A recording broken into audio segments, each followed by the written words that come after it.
Olá, quem é o responsável pela guerra na Ucrânia?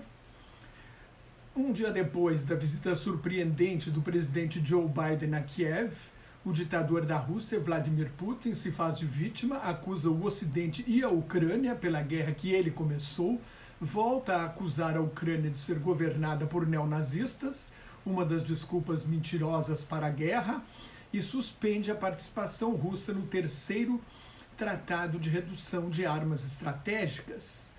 Mas foi um discurso menos agressivo e violento do que o que anunciou o começo da guerra, em 24 de fevereiro do ano passado, quando Putin intimou o Ocidente a não intervir e ameaçou usar armas nucleares. O START 3, assinado em 2010 pelos presidentes Barack Obama e Dmitry Medvedev, é o único acordo de controle de armas entre Estados Unidos e a Rússia que ainda está em vigor. Os outros tratados do fim da Guerra Fria prescreveram. O START 3 foi prorrogado até 2026 para dar tempo para renegociação. Os Estados Unidos declararam em 31 de janeiro que a Rússia não estava mais aceitando inspeções de suas instalações nucleares.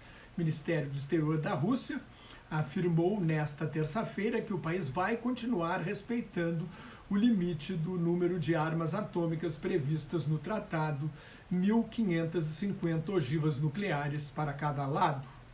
A Rússia quer incluir a ajuda dos Estados Unidos à Ucrânia nas negociações de controle de armas. Com a guerra, não existe a menor expectativa de renegociação. Putin acusou o Ocidente de decadência e citou a pedofilia e o casamento gay como provas. Pedofilia totalmente rejeitada no Ocidente, mas os direitos da comunidade LGBTQIAP+, são cada vez mais reconhecidos e respeitados. Em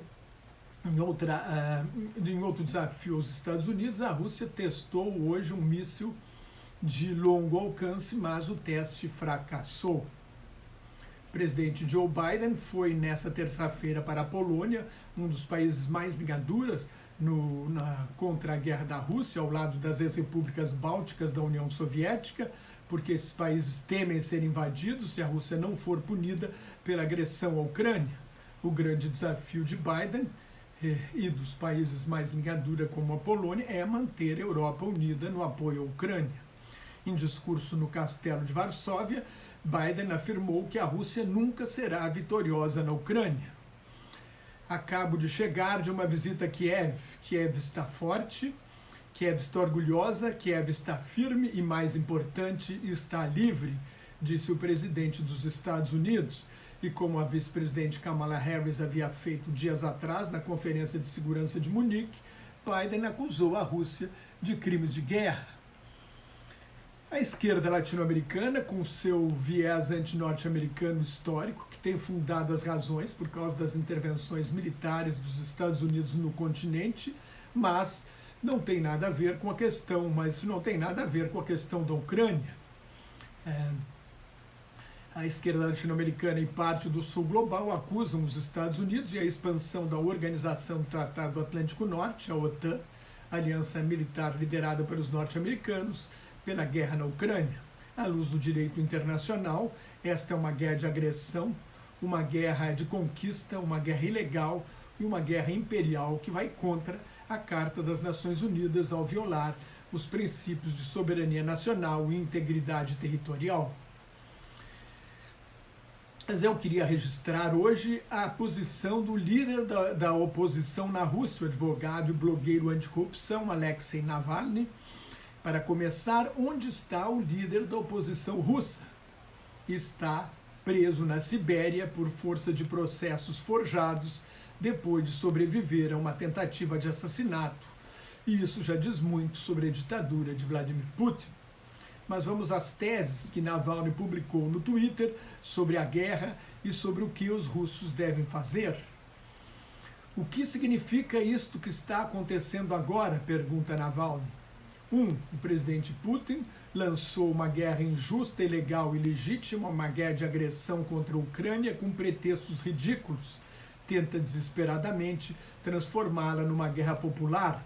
Por isso, as menções aos nazistas da Ucrânia e as comparações com a Segunda Guerra Mundial. Continua Navalny. Putin quer tornar os cidadãos russos em cúmplices, mas suas manobras estão fracassando. Quase não há voluntários para esta guerra, então o exército de Putin depende de condenados e de soldados convocados à força. 2. As verdadeiras razões para esta guerra, prossegue o líder da oposição na Rússia, são os problemas políticos e econômicos da Rússia, o desejo de Putin de se manter no poder a qualquer custo e sua obsessão com o seu legado histórico. Putin quer passar a história como um czar conquistador, como Pedro Grande e Catarina Grande da Rússia. 2 exemplos para ele, 2 czares que ampliaram o império. 3. Dezenas de milhares de ucranianos inocentes foram assassinados e a dor e o sofrimento se abateu sobre outros milhões. Foram cometidos crimes de guerra. As cidades e a infraestrutura da Ucrânia foram destruídos, afirma Alexei Navalny. 4. A Rússia está sofrendo uma derrota militar. A percepção deste fato mudou a retórica das autoridades russas, das alegações iniciais de que Kiev vai cair em 3 dias, que era a expectativa do Kremlin, as ameaças histéricas do uso de armas nucleares se a Rússia perder. As vidas de dezenas de milhares de soldados russos foram arruinadas, acusou Navalny. A derrota militar final pode ser adiada ao custo de vidas de centenas de milhares de soldados convocados, mas é inevitável. A combinação de guerra de agressão, corrupção, generais ineptos, economia fraca e o heroísmo e a alta motivação das forças de defesa da Ucrânia só pode resultar em derrota. Os apelos mentirosos e hipócritas do Kremlin por negociações e cessar-fogo não são mais do que uma avaliação realista das expectativas de novas ações militares. O que pode ser feito? Pergunta Navalny. Quais são as fronteiras da Ucrânia? Como as da Rússia foram definidas e reconhecidas internacionalmente em 1991, quando a União Soviética se dissolveu. A Rússia reconheceu estas fronteiras em 91 e deve reconhecê-las hoje, inclusive, acrescento eu, no Memorando de Budapeste de 1994, quando a Ucrânia entregou suas armas nucleares à Rússia, os Estados Unidos e o Reino Unido se comprometeram a garantir a segurança da Ucrânia. Putin ignorou este Memorando de Budapeste, alegando que aquele Estado ucraniano não existe mais, foi derrubado pela Revolução na Praça Maidan em fevereiro de 2014. Então, Navalny diz que não há o que discutir sobre as fronteiras. Quase todas as fronteiras do mundo são mais ou menos acidentais e causam algum descontentamento. Mas, no século XXI, não podemos iniciar guerras para redesenhar fronteiras. O mundo mergulharia no caos. Eu acrescento que todas as fronteiras do mundo foram traçadas por guerra ou pelo imperialismo. Voltando às teses de Navalny, 6. A Rússia deve deixar a Ucrânia se desenvolver como seu povo quiser, parar a agressão, acabar com a guerra e retirar as tropas da Ucrânia. A continuação desta guerra é uma birra causada pela impotência e acabar com ela será uma medida forte. 7. Junto com a Ucrânia, os Estados Unidos, a União Europeia e o Reino Unido, vamos procurar maneiras de compensar a Ucrânia pelos danos. Uma maneira seria a suspensão das restrições aos nossos setores de petróleo e gás da Rússia, destinando parte da renda com as exportações de hidrocarboneto para as reparações. Claro, observa Navalny, isso só pode ser feito depois da mudança do poder na Rússia e do fim da guerra. 8. Os crimes de guerra cometidos nesta guerra devem ser investigados em cooperação com instituições internacionais. Por que parar a agressão vai beneficiar a Rússia? Pergunta Navalny. A resposta é outra pergunta. 9. Todos os russos são inerentemente imperialistas? Isto não faz sentido. Por exemplo, a Bielorrússia está envolvida na guerra contra a Ucrânia. Isso significa que os belorussos têm uma mentalidade imperialista? Não. Simplesmente eles têm um ditador no poder. Sempre vai haver uma mentalidade imperialista na Rússia e em outros países com pré-condições históricas para isto, países que já foram potências imperiais, mas esta visão, este imperialismo russo está longe de ser da maioria. Não há razão para chorar ou lamentar. Esta gente deve ser derrotada em eleições, como a extrema-direita e a extrema-esquerda são vencidas nos países desenvolvidos. 10. A Rússia precisa de novos territórios. A Rússia é um vasto país, o maior país do mundo em extensão, com população encolhendo e zonas rurais morrendo. O imperialismo, o impulso de tomar territórios é o caminho mais destrutivo e prejudicial, critica Navalny. Mais uma vez, o governo da Rússia destrói o nosso futuro com as próprias mãos para que o país seja um pouco maior no mapa, mas já é suficientemente grande como está. Nosso objetivo deve ser preservar o nosso povo e desenvolver o que temos em abundância. 11. Para a Rússia, o legado desta guerra será um emaranhado de problemas complexos e, à primeira vista, insolúveis. É preciso deixar claro para nós mesmos que realmente queremos resolvê-los e, então, começar a fazer isto aberta e honestamente.